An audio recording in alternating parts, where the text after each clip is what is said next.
Donc nous étions sur l'atelier concertation et participation citoyenne et on s'est interrogé sur en quoi le numérique pouvait aider les collectivités à développer des solutions de concertation avec les habitants, mais pas que les habitants, parce qu'un des enjeux qui a été évoqué par les participants, c'est effectivement que le fait que le numérique permettait de toucher d'autres cibles que les cibles habituelles. Moi, ce que je retiens de cet atelier, c'est aussi qu'il y a une vraie appétence de la part à la fois des collectivités et des startups, puisque nous avons fait carton plein sur les deux sessions avec la Civitech.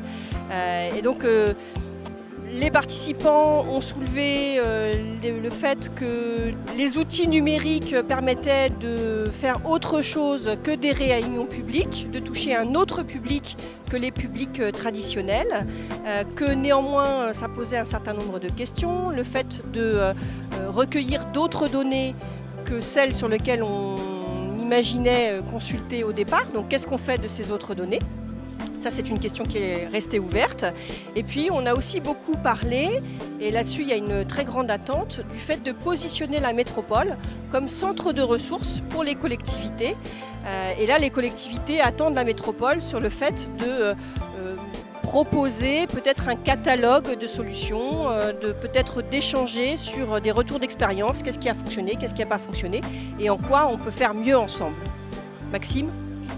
Oui, j'ajouterais juste qu'il a été évoqué que l'objectif c'était aussi de répondre à différents cas d'usage, à différentes situations que pouvaient vivre les collectivités, qu'on soit une collectivité de quelques milliers d'habitants jusqu'à plusieurs dizaines ou centaines de milliers d'habitants. C'est pas la même chose, donc il faut prendre en compte le sujet de la taille, le sujet de ce qu'on veut en faire en termes de concertation, quel est l'objet de la concertation, quel est le type de communauté que l'on veut cibler, et puis également si on veut mobiliser de manière éphémère ou continue. Bref, il y a un certain nombre de besoins, un certain nombre de cas d'usage, et une seule solution ne pourrait pas répondre. Donc comment la métropole pourrait développer une démarche structurée pour permettre la concertation de ses parties prenantes.